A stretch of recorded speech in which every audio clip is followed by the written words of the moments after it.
कतिपय मुभीहरू बनेर हलमा चलेर गइसक्दाखेरि पनि तपाईँ हामीलाई थाहा नै हुँदैन भने कतिपय मुभी चाहिँ हाम्रो लागि यस्तो हुन्छन् जुन चाहिँ नि तपाईँ हामीले वर्षौँदेखि हुन्छ नि यो मुभी चाँडै आए नै हुन्थ्यो, कहिले आउँछ होला, कस्तो बनिएको छ होला, कहिले हेर्न पाउने होला, त्यस्तो मुभीहरू पनि हुन्छ। हो त्यस्तै मध्ये आज मैले एउटा यस्तो मुभी जुन चाहिँ नि मैले तपाईँहरूलाई भनिराख्नु पर्दैन होइन, तपाईँहरूले अलरेडी थाहा पाइसक्नुभयो कुन मुभी भनेर। जुन चाहिँ नि समीर भट्टको दोस्रो मुभी हो यो। समीर भट्टको अब फर्स्ट मुभी पारेको हामी सबैले हेरिसक्यौँ।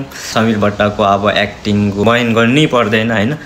मेन त अब आज 12:25 लगभग यो बलिदान मुभीको चाहिँ नि फर्स्ट क्लिप हामीले हेर्न पाउनेछौँ। लगभग 1.5 वर्ष भइसक्यो होइन, मैले चाहिँ नि कहिले आउँछ होला भनेको थिएँ र म एकदमै खुसी छु। र यो मुभीको क्लिप चाहिँ नि आज हामीले हेर्न पाउनेछौँ 12:25 म त एकदम एक्साइटेड छँदैछु होइन। तपाईँहरू कतिको एक्साइटेड हुनुहुन्छ कमेन्ट गर्नु होला।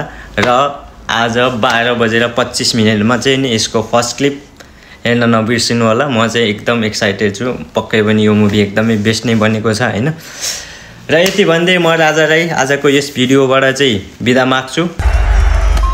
सरकारी ताकत से मजबूत सारा पुलिसहरू सुन, हाम्रो जमिनमा कहाँ से उडेर आएको सला किरा मकोडाहरूको रक्षा गर्ने काम नगर, डङ्का बजाएर उनीहरूलाई हावामा फुर्से उडाइदिने भूमिपुत्र हो हामी।